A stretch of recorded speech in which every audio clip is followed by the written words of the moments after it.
자, 기도하겠습니다. 참 좋으신 하나님, 은혜를 진심으로 감사합니다. 코로나로 인해서 많은 것들이 붕괴되고 참 모이지도 못하고 만나지도 못해 우리가 신앙생활하기 매우 어려운 상황이지만 우리 귀한 성도님들 지금까지 안전하게 지켜주셔서 참으로 감사합니다. 이렇게 건강한 모습으로 서로 대하며 또 하나님의 말씀을 나눌 수 있는 귀한 시간을 주셔서 진심으로 감사를 드립니다. 이 모든 힘든 상황이 지나도록 우리 사랑하는 목사님과 사모님, 모든 교역자분들, 장로님들, 권사님, 안수집사님, 어르신에서부터 어린이에 이르기까지 눈동자처럼 지켜주시옵소서. 사드락, 메삭, 아벳느고가 불구덩이 속에 나왔을 때 불탄 냄새도 없이 고난의 흔적조차 없이 완벽한 모습으로 지켜주신 것처럼 이 모든 환난과 고난의 태풍 안에서도 우리 성도님들을 지켜주시고 가정을 지켜주시고 자녀들을 지켜주시옵소서.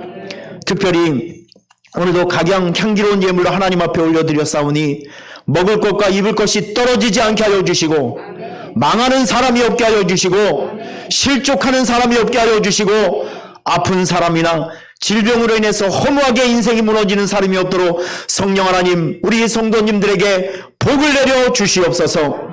오늘도 하나님의 귀한 말씀 우리가 서로 나눌 때에 이 말씀이 모두를 살리는 생명의 말씀, 은혜의 말씀이 되게 하옵소서. 예수님의 이름으로 축복하며 기도하옵나이다.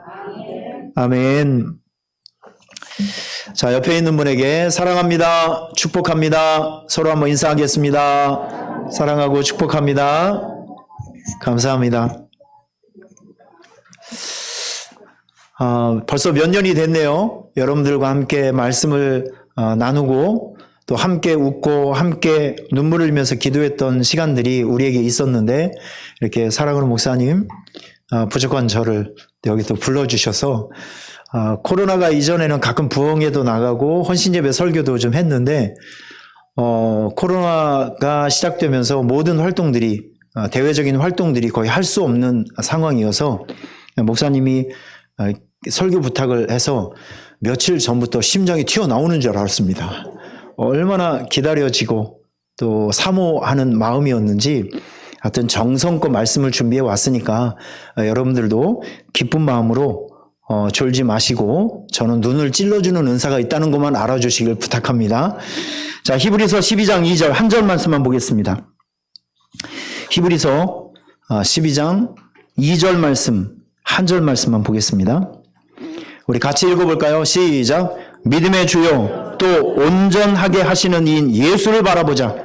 그는 그 앞에 있는 기쁨을 위하여 십자가를 참으사 부끄러움을 개의치 아니하시더니 하나님 보좌 우편에 앉으셨느니라. 아멘. 어린 아이들을 보면 좀 특징이 있죠. 어린 아이들은요 굉장히 순수합니다. 그리고 느낀 그대로를 얘기해요. 뭐 정치적인 계산도 없고 뭐 남을 배려해주는 그런 것도 없고 지난 2주 전에 제가 제 사무실에서 이렇게 나왔는데 유치부 아이가 걔가 한 7살인가 됐을 텐데 저하고 딱 마주쳤어요. 그러더니 유치부실로 들어가려고 하다가 저를 다시 한번 보더라고요. 그러더니 얘가 나를 심각하게 보더니 한마디를 날리는 거예요, 나한테. 목사님, 늙었어. 사실 제가 염색을 안 하면 반백이거든요. 근데 여러 가지 일로 염색을 그동안 하지 못했어요. 바로 이제 그 얘기 듣고 바로 했습니다. 근데 머리에 이렇게 흰머리가 많이 나니까 그의 눈에는 제가 늙은 거로 보이는 거예요. 그러면 어른 같으면 목사님 요즘 바쁘셨나 봐요. 염색을 안 하시고 이렇게 좋은 말로 하면 될 텐데 냅다 저를 보더니 목사님 늙었어. 그리고 가는 거예요. 여러분 이게 어린아이의 특징입니다. 초등학교 시험 문제 이런 문제가 나왔어요. 여러분들이 한번 답을 한번 해보시죠. 개미를 세 등분으로 나누면 무엇이다. 개미를 세 등분으로 나누면 예를 들어서 머리하고 가슴하고 배다. 이건 어른들의 생각이죠. 그런데 이 초등학교 시험 문제를 푸는 아이는 이렇게 답을 적어냈습니다. 제가 이런 표현을 써서 대단히 죄송합니다. 개미를 세 등분으로 나누면 뒤진다. 애들은 이렇게 반응을 하는 거예요. 왜냐하면 솔직하기 때문에, 그리고 직선적으로 받아들이기 때문에 그렇습니다. 제가 오늘 여러분들에게 이렇게 약간 우스갯소리를 먼저 하는 이유는 무엇이냐면, 오늘 여러분들께서 이 자리를 지겨워서 온 것도 아니고 할 일이 없어서 온 것도 아니고 우리 예배를 통해서 은혜 받으려고 오셨죠? 좋은 말 할 때 아멘 하시길 바랍니다. 맞죠? 저도 상당히 바쁜 몸이었어요, 오늘. 막 여러 가지. 오늘 우리 교회 특별 행사도 있었고 하면서 제 시간 맞춰서 오기가 굉장히 힘들었는데, 제가 여기까지 달려온 이유는 여러분들과 함께 말씀을 나누면서 은혜 받기 위해서, 저도 은혜 받기 위해서. 할렐루야. 그러면 은혜 받을 수 있는 비결이 무엇이냐면, 강단에서 들려지는 말씀을 나를 향해서 주시는 메시지로 받으세요. 순수하게 받으세요. 내가 듣고 싶은 것만 듣지 마시고 하나님께서 나에게 주시는 선물이다 라고 생각하시면서 아멘으로 받으면 이 말씀이 여러분들에게 보약이 될 줄 믿습니다. 할렐루야. 그리고요, 제가 오늘 여러분들에게 이렇게 핸드북 가지고 와서 설교하는 건 참 드문 일인데, 어쨌든 이 난국에 저를 목사님이 불러주셨으니까 저도 뭔가를 보답을 해야 될 거 아니겠어요? 그래서 이 시간을 조금 더 잘 준비하는 마음으로, 성의껏 준비하는 마음으로 제가 이렇게 설교 핸드북을 만들어 가지고 왔어요. 저는 흠이 있다면 이렇게 친절한 게 흠이 아주 그냥. 아니, 강사가 오면서 이렇게 핸드북 가지고 온 사람이 있어요? 여러분, 교회를 오실 때 좋은 습관이 있으셨으면 좋겠어요. 어떤 습관이 있냐면 성경책을 가지고 오는 습관, 설교 노트를 가져오는 습관. 그래서 시간마다 들려오는, 목사님 입을 통해서 들려오는 말씀을 기록하면 기억됩니다. 한번 따라해 보실래요? 기록하면 기억된다. 다시요. 기록하면 기억된다.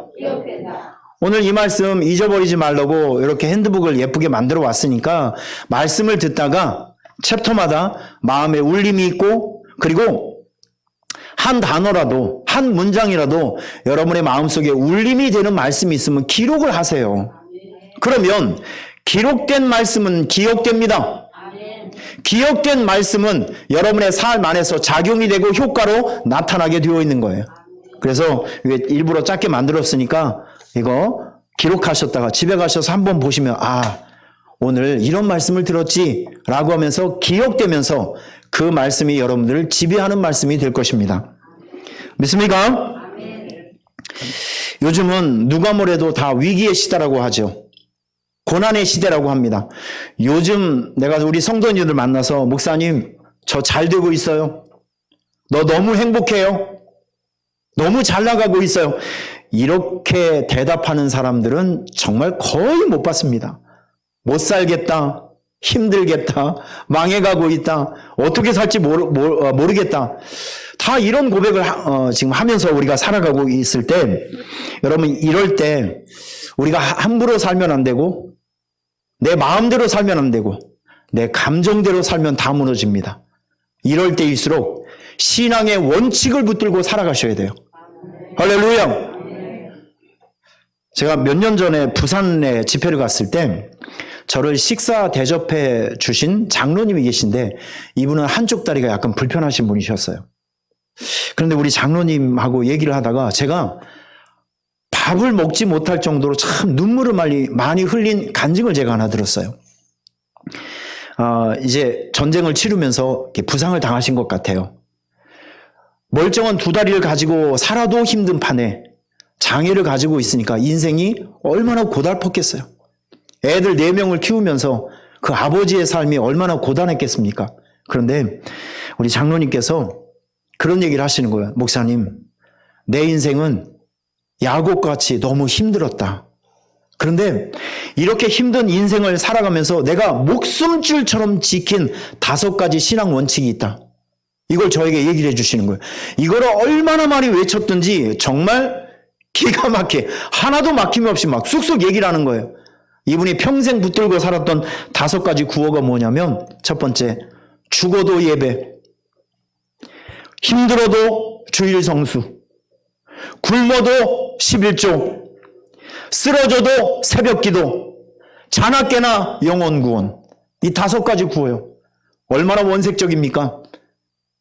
지금 여기 그 단어를 보면 하나도 가공된 것이 없고 정말 원색적인 거예요. 제가 이 5가지 구호를 들었을 때 마음이 얼마나 많이 뭉클했는지 몰라요. 이 5가지 구호, 장애를 가지고 있는 우리 장로님께서 한평생 살아가면서 애들 4명 키워가면서 장애를 가지고 있는 몸을 가지고 가정을 이끌고 신앙생활하면서 얼마나 고단했겠습니까? 하지만 그 고단함에서도 자기가 포기하지 않고 목숨줄처럼 지켜갔던 신앙의 원칙, 죽어도 예배, 힘들어도 주일 성수, 굶어도 11조, 쓰러져도 새벽기도, 자나깨나 영혼 구원. 감동이 되지 않습니까? 저 이 5가지 구호를 들으면서 그 구호 안에서 장로님의 삶이 느껴졌어요. 얼마나 힘드셨을까? 하지만 우리 장로님은 그렇게 힘들고 어려운 인생을 살아가면서도 신앙의 원칙을 지키고 살아가니까 하나님께서 그의 삶을 든든히 지켜주시더라고요. 이런 구호가 없었다고 하면 그분은 무너졌을 것 같아요. 제가 오늘 여러분들에게 이런 것을 말씀드리면서 오늘 이 자리에 와서 짧은 시간이지만 여러분들이 이 코로나 시대, 위기의 시대, 고난의 시대를 살아가면서 감정 붙들고 살면 안 되고 세상의 룰과 원칙을 붙들고 살아가면 안 되고 우리는 예수 믿는 사람들이니까 우리는 믿음의 길이 있지 않습니까? 좀 아멘 좀 해봐요. 부흥회를 다시 해야 되겠네 아주 그냥. 어쩌면 좋아 이거. 아멘을 다 잊어버리신 것 같아. 자, 여러분 제가 할렐루야 하니까 아멘을 지금 오후 시간에는요. 까딱 잘못하면 설교를 하다 제가 자빠질 판이 아주. 정신 바짝 차리셔야 돼요. 제가 할렐루야 하면 아멘 하시길 바랍니다. 할렐루야! 아멘. 할렐루야! 아멘. 졸기만 하면 내려가서 눈을 찌르겠습니다. 진짜. 여러분 정신 바짝 차리시고 마음속에 제가 오늘 이 설교를 위해서 얼마나 준비했겠어요. 오늘 새벽 3시 20분에 일어나서 기도하고 준비하고 오늘 만든 게 아니라 며칠 전부터 만들어서 이걸 여러분의 입에 좀 잘 집어넣어 주기 위해서 나름 오늘도 엄청 준비를 하고 얼굴에 팩도 2번이나 하고 이쁜 것도 바르고 옷도 좀 예쁜 것도 입고 해서 이렇게 왔어요. 근데 여러분이 3분 안에 뒤로 자빠져서 졸면 제 마음이 좋겠어요? 아니 양심 있으면 얘기를 좀 해보셔. 그러면 안 되죠? 제가 성의껏 설교를 할 테니까 여러분들도 아멘 하면서 성의껏 들어주세요. 아시겠죠? 자, 여러분 감정 붙들고 살면 안 돼요. 지금 이 시대는 감정 붙들고 내가 하고 싶은 대로 살면 안 되고 세상의 풍조를 따라가면 안 되고 우리는 우리의 길이 있잖아요. 믿음의 길이 있잖아요. 예수의 길이 있잖아요. 신앙의 원리를 붙들고 살아가셔야 됩니다. 말씀이 오늘 우리에게 주시는 원칙을 붙들고 적어도 고난의 시대를 살아가면서 이렇게 5가지 기둥을 붙들고 5가지 원칙을 붙들고 살아가게 되면 여러분들은 고난을 이기는 자들이 될 것입니다. 끝까지 견디는 자들이 될 것입니다. 자, 이제 하나씩 해보도록 할게요. 그 첫 번째, 어려울 때일수록 예수를 바라보자. 아주 명쾌하죠? 어려울 때일수록 옆집 아저씨를 바라보자? 아니죠. 예수를 바라보자. 어려울 때일수록 예수를 바라보시길 바랍니다. 오늘 본문에 보면 믿음의 주요, 우리를 온전케 하시는 이인 예수를 바라보자. 오늘 여기 설교 노트에 이거 다 타이틀이 나가 있어요. 그 밑에 마음에 감동이 되시는 글들 짧게 이렇게 적어 놓으시면 됩니다. 여러분 어려울 때일수록 예수를 바라보시면 살 길이 생기고 피할 길이 생기고 돌파구가 생깁니다. 할렐루야. 어려울 때일수록 복잡할수록 사람 쳐다보고 세상 쳐다보면 낙심이 오고 실망이 찾아옵니다. 베드로가 그랬잖아요. 베드로가 예수님을 바라볼 때 물 위를 걷는 기적을 맛보았지만 파도를 바라보니까 물속에 쏙 빠지지 않았습니까? 이런 원리하고 똑같습니다. 여러분 지금 시선을 잘 관리하세요. 세상이 지금 우리를 삼키려고 무서운 파도를 우리에게 막 접근하고 있습니다. 사단과 세상의 목적은 딱 한 가지예요. 여러분들을 흔들어서 믿음을 빼앗기 위해서 그렇습니다. 이럴 때일수록 우리는 믿음의 주요, 우리에게 구원을 주시고 우리의 구원을 완성시켜 주실 예수를 바라보셔야 돼요. 제가 8년 전에 우리 교회에 왔습니다. 선교지에서 15년 동안 있다가 와서 보니까 고칠 게 한두 가지가 아니에요. 우리 교회 역사가 52년인데 저희 교회는 30년 전에 지었거든요. 그러니까 가서 보니까 벌써 건물이 너무 오래돼서 비만 오면 비가 막 새고, 그리고 교회가 빨간 벽돌로 지어졌어요. 그러니까 이 채도가, 이 햇빛이 별로 은혜롭지가 않아요. 그냥 교회만 들어가면 다 슬퍼야 돼. 그냥 슬프고 웃으면 막 벼락 맞을 것 같은 분위기 있잖아요. 음침하고 뭔가 눌려 있어. 그러니까 이게 아무리 즐겁고 막 이렇게 재밌는 얘기라고 유쾌하게 이끌어 가려고 해도 빨간 벽돌이 주는 그 중압감이라는 게, 나 이게 너무 힘든 거예요. 그래서 우리 성도님들에게 얘기를 했습니다. 여러분, 요즘 시대는 교회가 부흥하기 위해서는 환경이 바뀌어야 된다. 그래서 리모델링 공사를 좀 합시다. 성도들을 설득한 다음에 리모델링 공사를 어렵게 시작을 했어요. 그런데 돈이 있어야죠. 하다가 7번 중단됐어요. 돈이 없어서. 여러분, 참 이게 복잡하더라고요. 목사님, 교회 오신 지 얼마나 됐다고 이 큰 일을 벌이십니까? 좀 천천히 하지. 별 소리가 다 들려요. 상황이 나에게 유리할 것이 아무것도 없었어요. 옆에서 뒤에서 막 파도를 치는 거예요.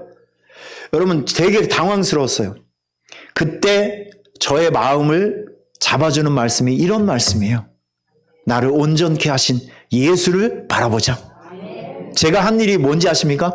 누구에게 상담한 거 아니에요. 누구에게 하소연한 거 아니에요. 예를 들어서 여기 그 음향시설이 지금 중단되어 있어요. 그러면 새벽 예배 마치고 저는 그 자리에 그냥 혼자 앉아서 주님, 이거 하나님이 답이에요. 하나님이 답이에요. 내 손엔 답이 없고 하나님 손에 답이 있잖아요. 공사가 중단된 그 자리에서 그냥 앉아 있어요. 하나님, 내 손엔 답이 없고 하나님 손엔 답이 있잖아요. 어떻게 하면 좋아요? 그냥 하나님 앞에서 우는 거예요. 그런데 여러분, 참 놀랍게 그 중단되어 있는 그 자리에서 하나님 바라보고 묵상하고 있으면 사람이 생각나요. 하나님께서, 성령께서 생각나게 하는 사람이 있어요. 제가 그 사람을 만납니다. 그러면 그분들이 참 신기하게도 마치 기다렸다는 듯이 헌금을 해주시는 거예요. 그래서 7번의 위기를 다 넘겼습니다. 제가 이런 것들을 수없이 많이 경험하면서 느껴지는 것이 무엇이냐면, 정말 맞습니다. 사람의 손에는 답이 없지만 하나님의 손에는 답이 있다는 거. 이렇게 복잡하고 힘든 상황일수록 주변 환경을 보면 안 되고 사람을 보면 안 되고 우리를 온전케 하시는 예수님을 바라보면, 하나님을 묵상하고 말씀을 깊이 묵상하고 주님을 바라보게 되면 하나님께서 여러분들에게 인생의 답을 주실 겁니다. 돌파구를 주실 겁니다. 이렇게 복잡한 상황일수록, 위기 상황일수록 누구를 바라보자? 예수를 바라보자. 할렐루야. 자, 두 번째 원리가 있습니다. 두 번째, 이거 정말 중요한 도전적인 말씀이에요. 지금 어렵죠? 여러분, 네라고 대답하세요. 어렵죠? 힘들죠? 이렇게 어렵고 힘든 때일수록 하지 말아야 될 것이 있어요. 사람 원망하지 말고, 하나님 원망하지 말고, 교회 원망하지 말고, 가족 원망하지 말고, 목사님 원망하지 말고. 이 원망은 자기 자신을 파괴하는 독이에요, 독. 여러분, 민수기에 보면 출애굽 1세대들이 광야에서 죽은 이유가 나옵니다. 가데스 바네아 사건 아세요? 12명의 정탐꾼을 헤브론으로 보냈죠. 40일 만에 돌아와서 정탐꾼들이 이야기를 합니다. 못 들어간다. 우리는 여기서 다시 애굽으로 가야 된다. 난리가 났습니다. 이때 두 사람이 얘기하죠. 여호수아와 갈렙이, 뭔 소리냐. 거기에는 견고한 성읍이 있고 안악 자손이 있지만 우리에게는 있지만 그들에게 없는 것이 있다. 그게 하나님이지 않냐. 사람들을 설득했습니다. 그런데 사람들은 그 말에 귀를 기울여 주질 않았어요. 뭔 소리냐. 우리는 하나님에게 속았고 모세에게 속았다. 저놈들 다 죽여버리고 우리는 애굽으로 돌아가는 게 신상에 좋을 것 같다. 사람들이 폭동이 일어났습니다. 하나님이 그 모습을 보신 거예요. 수십 년 동안 만나와 메추라기로 먹여주고, 여러분, 광야 지금 우리는 광야 같은 세상에 살고 있죠. 그런데 광야가 뭔지 아십니까? 광야는 아무것도 없는 곳이에요. 하나님과 나밖에 없는 곳입니다. 그런데 광야에 있는 것이 있어요. 광야에는 기적이 있습니다. 하나님께서 먹여주시는 거, 만나와 메추라기가 있죠. 구름 기둥과 불 기둥, 이거 다 기적이잖아요. 여러분의 인생 속에 사람이 없고 상황이 없다 할지라도 하나님을 믿고 살아가는 여러분들에게는 하나님께서 먹여주시고 입혀주시는 기적의 역사가 나타납니다. 그게 인생의 광야길이라는 거예요. 여러분의 삶에 생산적이고 창조적이고 여러분을 살리는 기적이 날마다 나타날 수 있기를 축원합니다. 할렐루야. 자, 졸리신 분들은 일어나서 설교를 들어도 제가 이해를 하겠습니다. 제가 내려가는 수가 있거든요. 자, 좀 더 집중해 주십시오. 여기 사람들이 가서 복을 하는데 하나님이 거의 실망한 거예요. 그래서 하나님이 얘기를 합니다. 여기 원망하며 하나님을 믿지 못한 사람은 가나안 땅에 절대 들어가지 못하리라. 출애굽 백성들이, 이 출애굽 1세대가 떠돌이 생활만 하다가 가나안 땅에 들어가지 못했던 이유는 딱 한 가지는 원망했기 때문에 그렇습니다. 여러분, 욥이라는 사람은 하루아침에 인생이 무너진 사람이죠. 점차적으로 10년 안에 이게 무너진 사람이 아니라 한 번에 무너진 사람이 하루에 10자녀 다 죽었죠.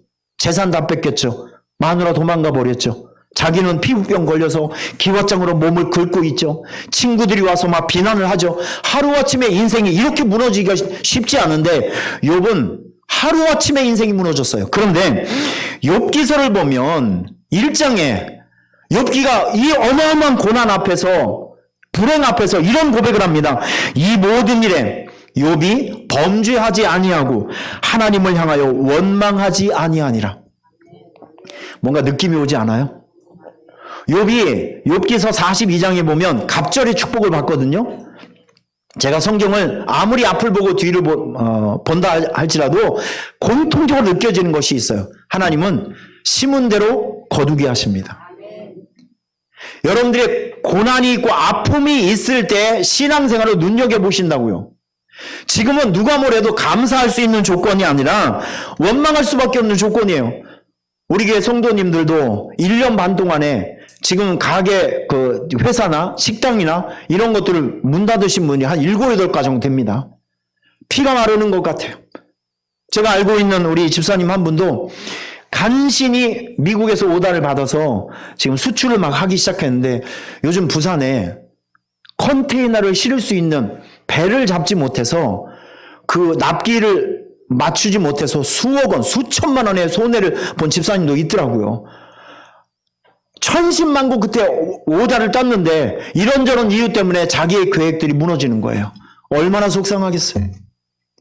최근에 우리 권사님 한 분이 자기 친구가 참 슬픈 일을 당했다고 기도 부탁을 하는데 30살짜리 아들이 너무 몸이 안 좋아서 갔더니 폐암 4기 말기라는 거예요. 30살, 아직 미혼이에요. 여러분, 지금 이런 상황이라고 하면 누가 감사를 할 수가 있겠어요? 여러분들이 만약에 그런 입장이 있다면 누가 감사를 할 수 있으며 하나님께서 하시는 일들을 인정할 수 있겠습니까? 그런데 욥은 그렇게 했다는 거예요. 욥은 그 상황에서도 하나님께서 하시는 일들을 인정했어요. 그게 욥의 예배입니다. 오늘 여기 본문을 정확하게 한번 보시면 욥이 이 모든 일에 범죄하지 아니하고 하나님을 향하여 원망하지 아니하니라. 입술의 범죄가 원망입니다. 여러분, 우리 힘들어도 원망하지 맙시다. 혹시 원망의 말이 여러분의 입을 간지럽게 하거든요. 입을 한번 탁 때려주세요. 원망이 사라질지어다. 아무리 힘들어도 원망하면 그 원망이 자기를 죽인다니까요. 원망은 하나님을 불쾌하게 만들고 여러분의 인생을 파괴하는 독이 됩니다. 어려울 때일수록 하나님께서 하시는 일들이 힘들어도 인정하시고 힘들어도 감사하시고 힘들어도 찬양하시면서 여러분의 입에는 입술의 범죄, 원망이 생겨지지 않기를 축원합니다. 고난 중에서 교회를 원망하면 안 됩니다. 하나님을 원망하면 안 됩니다. 사람과 이웃과 가족을 원망하면 안 됩니다. 목사님을 원망하면 안 됩니다. 교회 성도들을 원망하면 안 됩니다. 원망하면 나도 죽고 남도 죽는 거예요. 믿습니까? 세 번째, 고난이 강할수록 기도의 데시벨을 높이라. 여러분, 이 데시벨이라는 단어는 소음을 측정하는 단위입니다. 그러니까 막 시끄러운 소리가 나면 아우 이건 데시벨이 높은데 이렇게 얘기를 하잖아요. 지금 여러분 주변의 상황이 별로 좋지 않고 고난이 많으면 가만히 있으면 아무런 일이 일어나질 않습니다. 고난이 많고 힘든 일이 많으면 더불어서 여러분들 기도의 음성이, 기도의 소리가, 기도의 피치가, 기도의 데시벨이 자동적으로 높아져야 돼요. 여러분 한번 저를 보세요. 마태복음 20장에 보면 예수님께서 여리고성을 빠져나갈 때 거기에 두 소경이 있었어요. 사람들이 웅성웅성하고 예수님이 지나간다는 소리를 막 듣게 됩니다. 이때 이 두 소경이 얼른 눈치를 채고 예수님 우리가 여기 있습니다 하면서 예수님을 찾기 위해서 막 움직여가는 거죠. 이때 사람들이 핍박을 하기 시작하는 거예요. 저리 꺼져, 시끄러워, 조용히 해, 막 이렇게 핍박을 하는 거예요. 그때 성경이 뭐라고 얘기를 하냐면 무리가 꾸짖어 잠잠하라 하되, 한번 따라해 보실래요? 더욱 소리 질러. 더 큰 소리로 더욱 소리를 질러. 할렐루야. 두 소경이 사람들이 잠잠하고 조용히 하라고 얘기를 했을 때 기죽어서 아무 말 하지 않았더라. 그게 아니라 주변에 핍박이 있고 막 하지 말라고 제재를 하고 이런 상황임에도 불구하고 그들이 한 일이 있어요. 더욱 소리를 질러 다윗의 자손 예수여 우리를 불쌍히 여겨주세요. 할렐루야. 더욱 소리를 질렀다는 거, 결국 더욱 소리를 지르는 그의 음성을 듣고 예수님께서 그 사람의 병을 고쳐주시고 눈을 열어주시는 그런 역사가 보이질 않습니까? 저는 목회를 하면서 저도 선교하고 목회한 지가 벌써 30년이 돼요. 제가 목회 현장에서, 사회계 현장에서 눈만 뜨면 경험하는 게 뭔지 아십니까? 하나님은 살아있다는 거예요. 여러분의 하나님은 살아있습니다. 졸지도 않고 주무시지도 않고 살아있어요.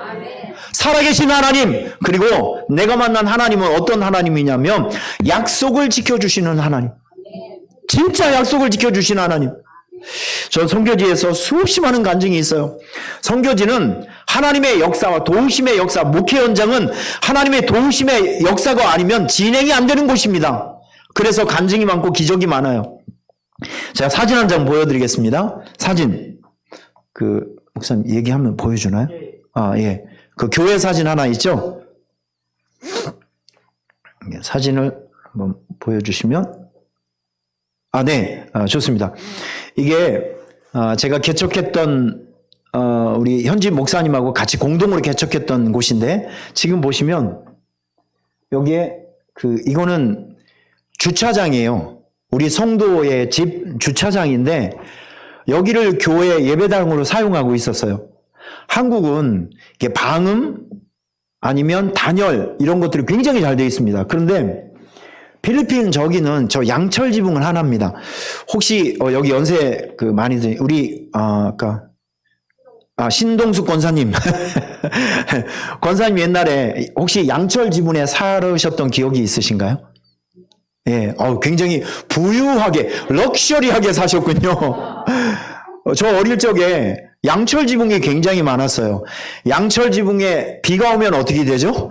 거의 사람이 대화가 안 될 정도입니다. 그리고 여름이 되고 겨울이 되면 이거는 정말 살벌합니다. 여름에 얼마나 더운지 몰라요. 여기에서 한 80명이 폴짝폴짝 뛴다고 생각해 보세요. 이로 말할 수가 없어요. 찜질방 저리 가랍니다.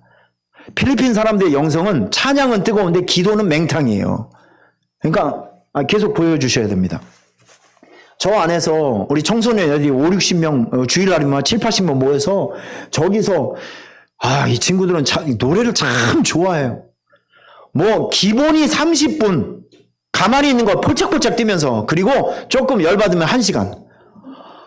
이거 설교하기 전에 벌써 내가 하나님 나라에 가게 생겼어요. 아주 그냥 얼마나 더운지 몰라요.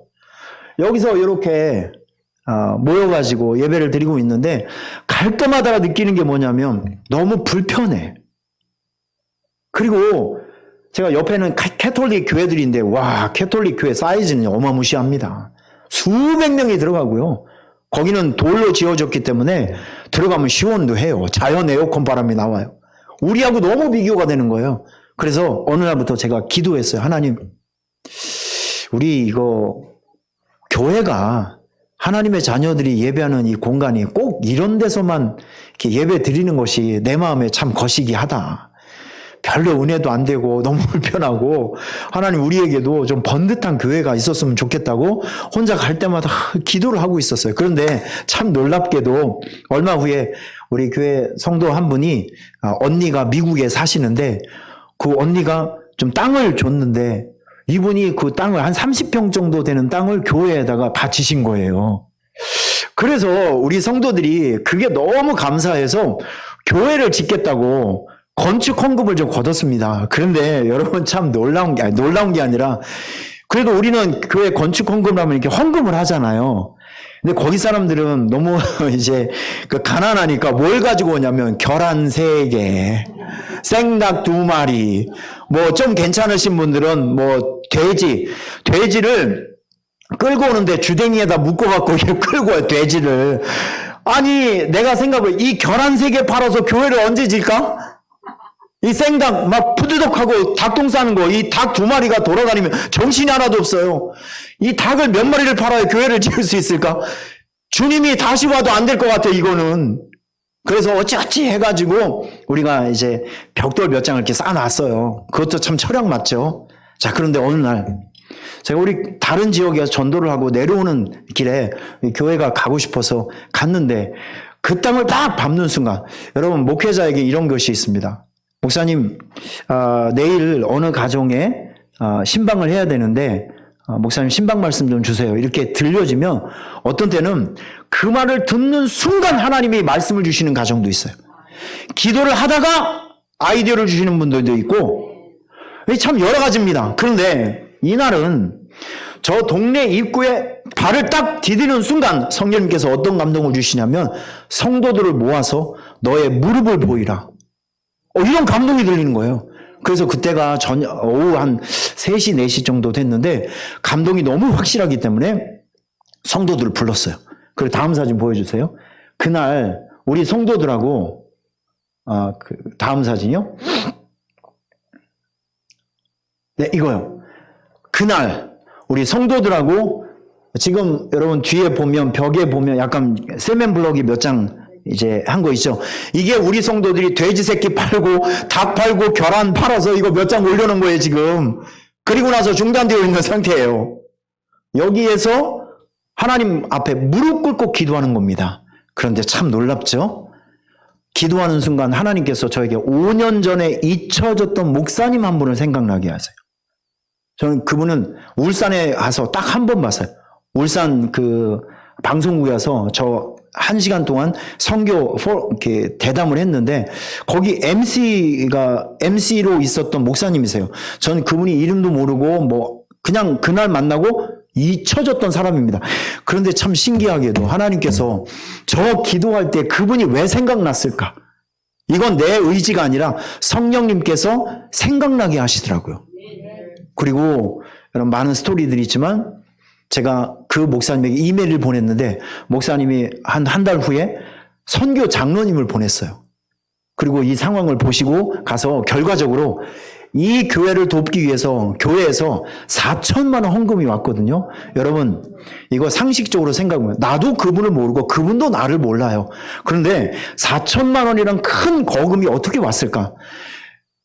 목사님에게 얘기를 하고 장로님이 와셨는데 장로님이 이 현장을 보시더니 성령의 감동을 받은 거예요. 그래서 목사님에게 얘기했습니다. 목사님, 여기를 가보니까 청소년 비전이 너무 좋고 여기는 좀 큰 교회를 세워야 될 공간입니다. 곳입니다. 라고 해서 교회에서 헌금을 해서 2천만 원을 마련했는데 보니까 좀 부족한 거예요. 그때 마침 중국, 거기는 울산, 여러분 울산이 좀 월급이 센 거 아시죠? 울산 현대도 있고 막 그러잖아요. 이 교회에서 추수감사절 날 사랑의 쌀 헌금을 합니다. 사랑의 쌀을 헌금을 해서 중국에 이제 계속 보내줬었는데 그때 중국하고 우리나라하고 관계가 별로 안 좋아서 중국 선교라는 선교사님하고 이 연결이 잘 안 된 거예요. 그래서 중국에 갈 2천만 원을 교회에서 갖고 있었어요. 그래서 그 헌금을 필리핀 선교를 위해서 돌려서 4천만 원 헌금을 해주셨어요. 그 다음 사진은 보여주세요. 다음 사진. 그 헌금을 가지고 우리가 이거 이렇게 노력해서 300명이 들어갈 수 있는 예쁜 교회를 만들었습니다. 이럴 때 박수를 좀 치던데. 할렐루야! 보세요, 여러분. 이거는 지금 제가 여러분들에게 이 말씀을 조금 설명해 드리기 위해서 저의 간증을 좀 얘기해 드린 거예요. 고난이 많을수록, 어려움이 많을수록 입 다물고 있으면 안 된다고요. 하나님께 더욱 소리 질러 살려달라고 얘기를 하셔야죠. 여러분, 지금 우리는 하나님 앞에 살려달라고 외쳐야 될 시기입니다. 여러분의 교회는 어떤지 몰라도 저는 진짜 너무 가슴 아픈 게 1년 반 동안 우리가 그 코로나로 인해서 모이지 못하고 빈 의자를 보고 설교를 하는데 혈압이 거꾸로 올라갈 것 같아요. 너무 마음이 불편해요. 여러분, 저는 지금요 이빨이 10개가 없어요. 1년 동안 얼마나 스트레스를 많이 받았던지 작년 연말에 이가 전부 다 흔들리는 거예요. 병원에 갔더니 목사님 큰일 났습니다. 치도골이 전부 다 녹아내려서 그냥 사람이 손으로 잡아 빼도 이빨이 빠질 정도래요. 빨리 이빨을 뽑아야 되는데 제가 하루에 10개를 뽑았어요.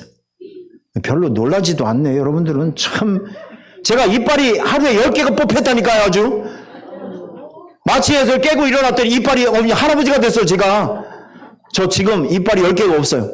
왜 그러냐면 이 사람들이 못 모이고 교회만 생각하면 여러 가지로 복잡한 마음, 힘든 마음이 저에게 있을 거 아니겠습니까? 이거를 어떻게든지 이겨보려고 참으려고 하다 보니까 화병이 생기고 너무너무 속이 상하고 몸이 힘들다 보니까 내 몸이 견디지 못하겠더라고요. 여러분, 지금 이 시대는요, 가만히 있으면 안 돼요. 살려달라고 외쳐야 될 시기입니다. 하나님 살려주십시오. 우리 교회를 좀 살려주시고, 우리 가정을 좀 살려주시고, 우리 나라를 좀 살려주시고, 하나님의 백성들을 좀 지켜달라고 기도의 데시벨을 높여야 될 타이밍입니다. 고난이 강할수록 가만히 있지 말고 기도의 소리 높여주시길 바랍니다. 자, 네 번째. 사명은 목숨줄. 포기하지 않고 잡고 산다. 할렐루야. 여러분, 우리에게 있어서, 예수 믿는 사람에게 있어서 사명은 뭘까요? 답을 가르쳐 드릴게요. 예배가 사명입니다. 기도가 사명입니다. 봉사하고 헌신하는 것 사명입니다. 전도하고 선교하는 것 헌신입니다. 착한 행실하는 것, 이거 사명입니다. 사명은 선택하고 달라요.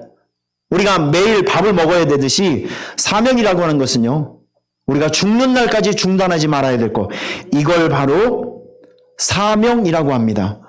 여러분, 저희 교회에 그 남양주에서 매주 오는 우리 부부가 한 팀이 있어요. 드럼을 연주하고 또 키보드를 연주하는 친구인데, 드럼을 연주하는 그 친구는 제가 필리핀에서 굉장히 오래전에 저하고 찬양사역, 그 이용식 집사가 15살 때 저를 만나서 지금까지 좋은 인연으로 같이 사역을 하고 있는데, 신주희 집사는 제가 한인교회를 개척했을 때 인생의 11조를 드리기 위해서 자기가 피아노 학원을 그만두고 전공한 사람이었었는데, 필리핀에 와서 저희 교회에서 거의 7, 8개월을 찬양 반주를 하기 위해서 오신 분이에요. 온 자매인데 음악적으로 둘이 잘 통하다 보니까 이것들이 사역하라 눈이 맞아버렸네. 그래갖고 한국에 와서 제가 목회를 할 때 저희 교회를 돕기 위해서 이 두 사람이 찾아왔어요. 그래서 지금도 같이 열심히 사역하고 있는데, 남양주에서 오산까지 96km예요. 지금 애가 둘인데 그 두 애를 데리고 오산에 8시 반에 도착하기 위해서는 두 부부가 5시에 일어나야 된대요. 애들 씻기고 우유병 챙기고 자기들 간단히 먹고 이렇게 오면 1시간 10분 정도 꼬박 걸리거든요. 이거를 한 주일도 빼놓지 않고 매주 오고 있어요. 고마운 일이죠. 너무 감사한 일이죠. 그런데 최근에 이용식 집사 어머니가 58세인데 암으로 돌아가셨어요. 이 몇 개월이 굉장히 그 가정이 위기였습니다. 사업적으로도 위기였었고 가정적으로도 굉장히 위기였는데 지난주에 오후 예배를 드리는데 헌금 봉투가 하나 올라왔어요. 이게 보니까 이용식 집사, 신주희 집사 11조 하고 500만 원이 올라와 있더라고요. 제가 그 집안 상황을 좀 알거든요. 제가 그 예배 끝난 다음에 우리 이용식 집사를 불렀습니다. 이 집사 요즘 많이 힘들지 않아? 물어봤습니다. 어머니 돌아가셨죠. 회사가 여러 가지 일로 복잡한 일이 많이 생겼죠. 500만 원을 헌금할 수 있는 여력이 안 될 것 같아요. 500만 원 적은 돈이 아니잖아요.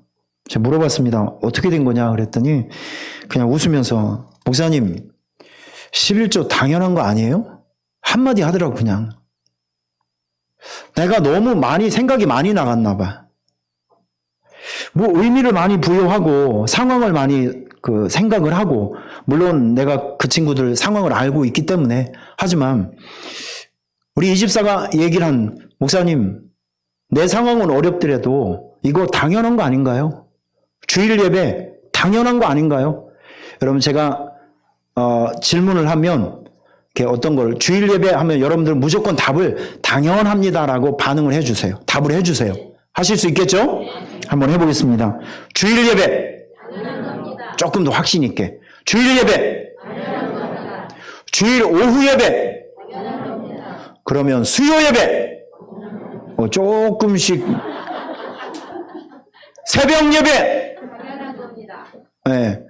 아니 왜 하면서도 본인들이 막 그러면 대표 기도 네 이럴 줄 알았어요. 우리 교회도 대표 기도 시키면 교회를 떠난다는 인간들이 있어요. 아주 그냥 짜증나 아주. 그것도 권사님이요 권사님. 여러분의 교회는 어떤지 모르겠어요. 다시 한번 대표 기도 선교하는 거 전도하는 거 착한 행실하는 것 당연한 거예요. 요즘 같은 세상 11조 하는 거 할렐루야. 지금 제가 여러분에게 말씀드렸던 이 모든 것은 이거는 사명이라는 거예요. 사명은 선택이 아니라는 거예요. 죽더라도 해야 되는 것, 놓치지 말아야 되는 것. 코로나가 아니라 코로나 할아버지가 오더라도요. 우리는 예배를 중단하면 안 돼요. 모이는 것이 어렵습니까?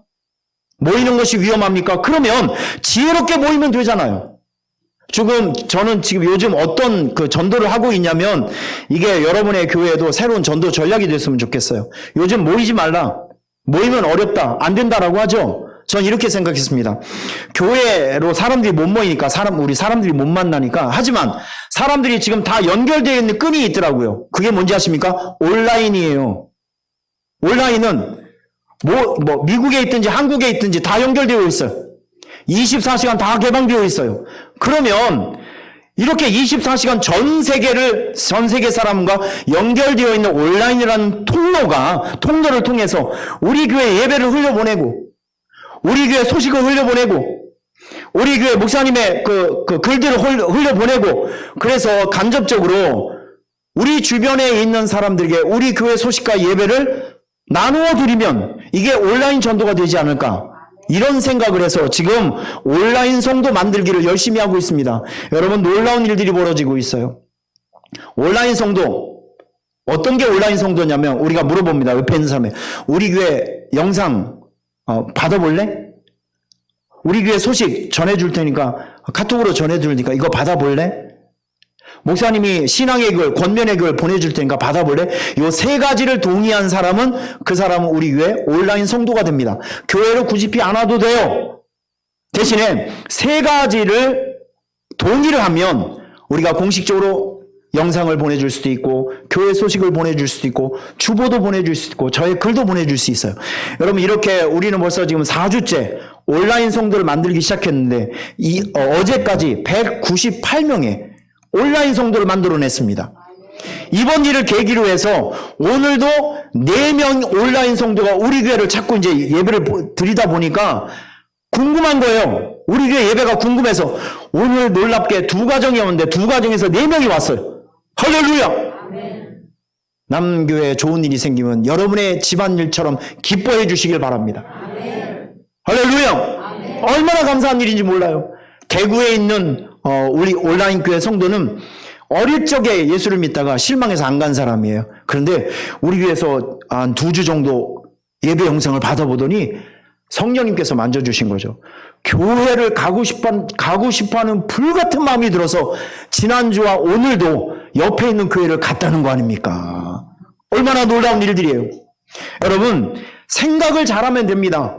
모이지 말라, 위험하다 하면 지혜롭게 모이면 되잖아요. 우리가 어려운 시절, 코로나 시절을 맞이해서 이것이 우리의 사명을 포기하는 변명이 되어서는 안 됩니다. 어떻게 해서든지 예배를 드려야 돼요. 기도를 해야 돼요. 모여야 합니다. 지혜롭게 모이면 되잖아요. 지혜롭게 예배를 드리면 되고, 지혜롭게 주의를 하면 되고, 지혜롭게 사회적으로 지탄받지 않게끔 선교하고 전도하면 되지 않습니까? 이런 상황에 자꾸 포기하고 내려놓고 하지 않고, 여러분, 이것은 우리의 밥줄을 떼는 것과 마찬가지입니다. 어려울 때일수록 사명의 깃발을 놓지 말고 붙들고 살아가시길 바랍니다. 할렐루야! 자, 마지막으로 이거 5번째는 여러분들이 같이 한번 읽어주셔야 돼요. 시작!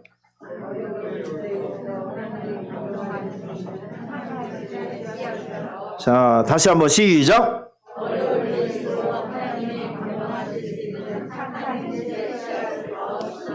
아멘. 어려울 때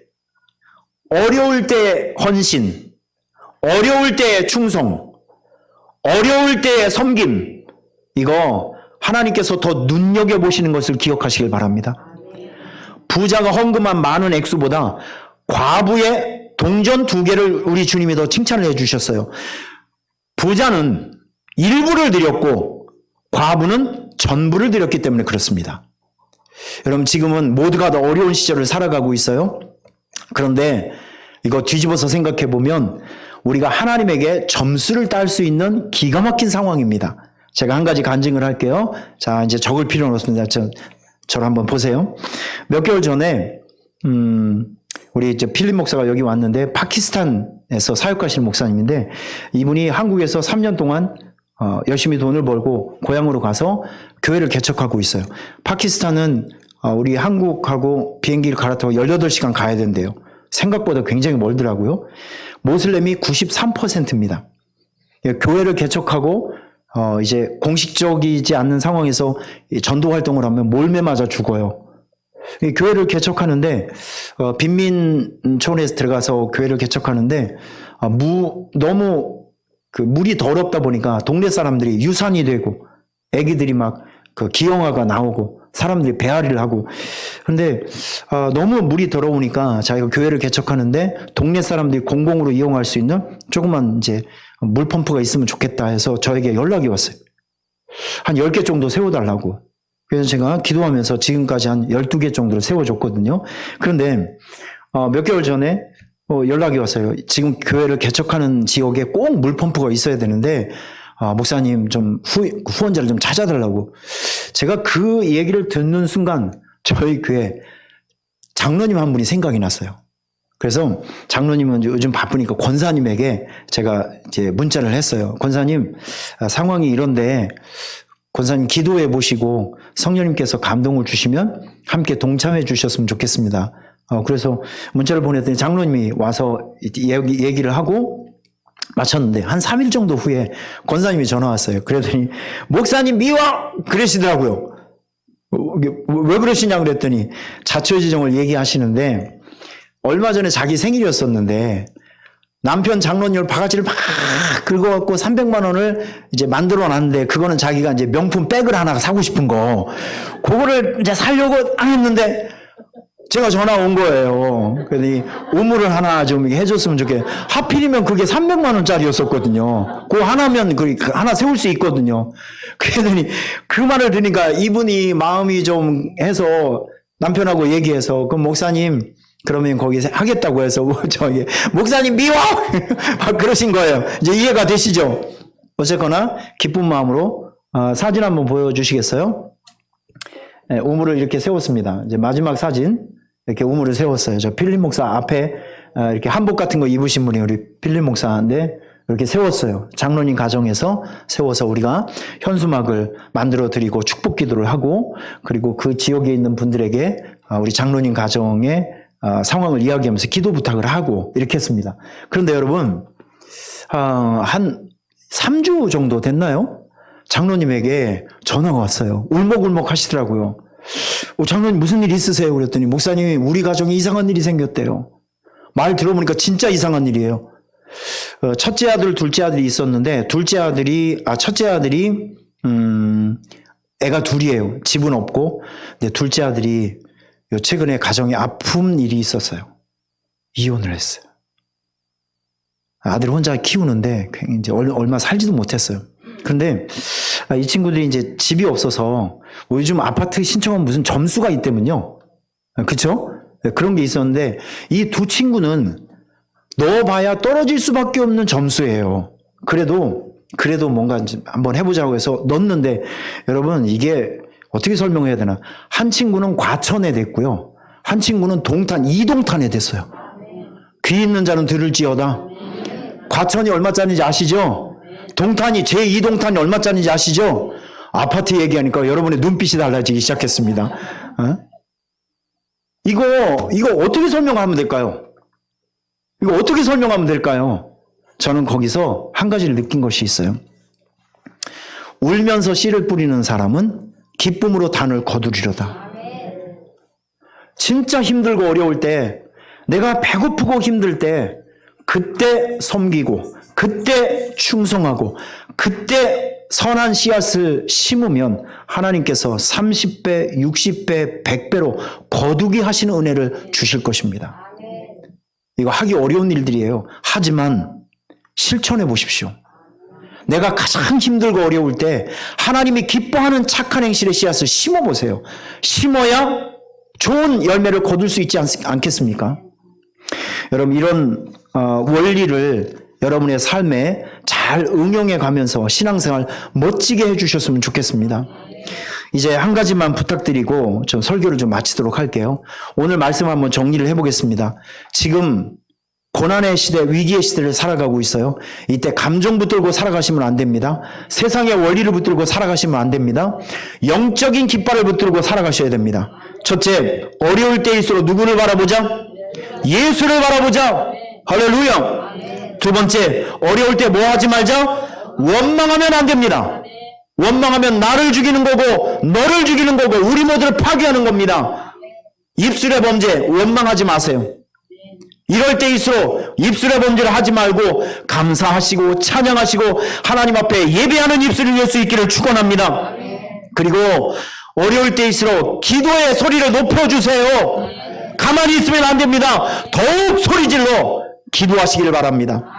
네 번째, 사명 놓지 말고 사명의 깃발 단단히 붙들고 나아가시길 바랍니다. 다섯 번째, 어려울 때일수록 하나님이 기뻐하실 수 있는 착한 행실의 씨앗을 심으십시오.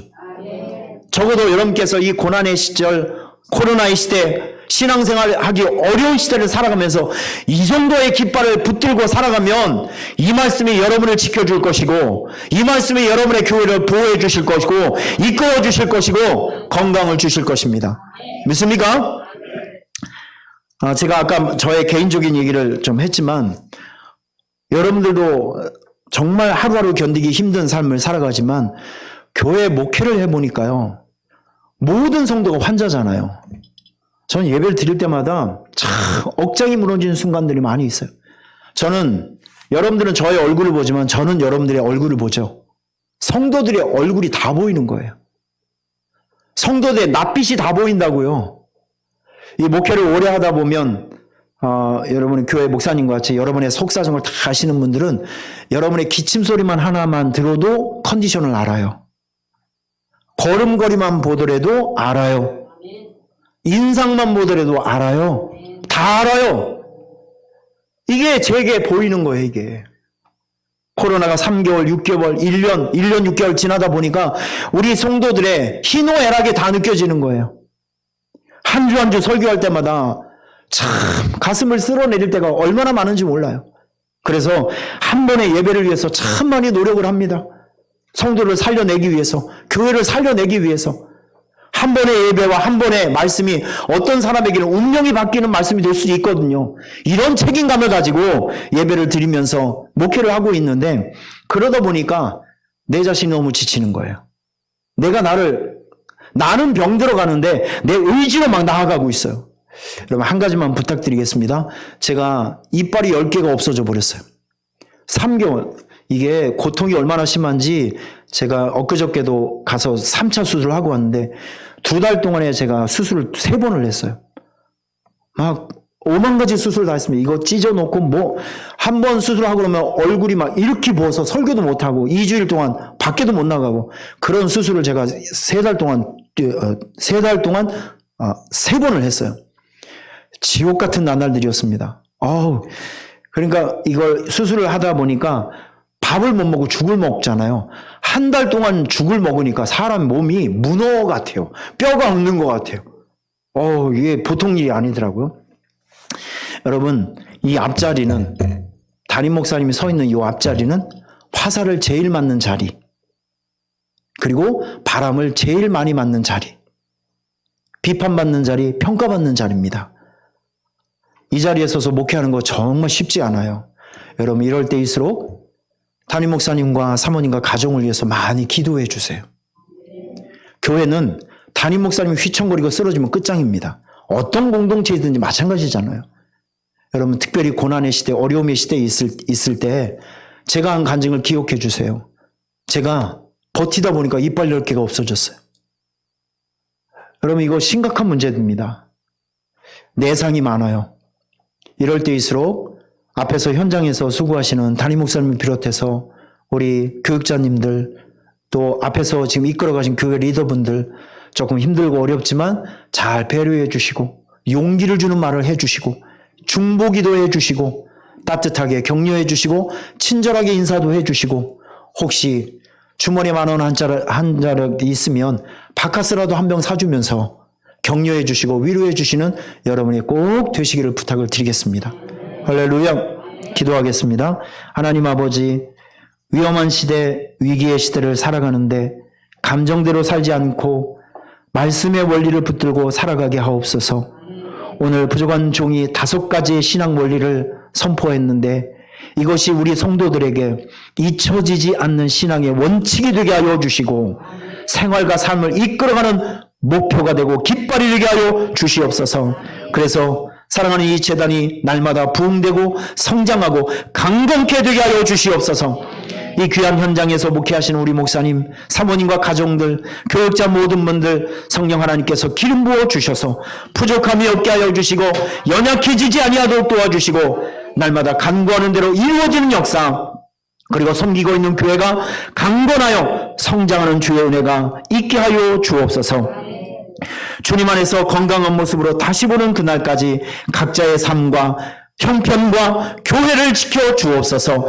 예수님의 이름으로 축복하며 기도하옵나이다. 아멘. 할렐루야. 감사합니다.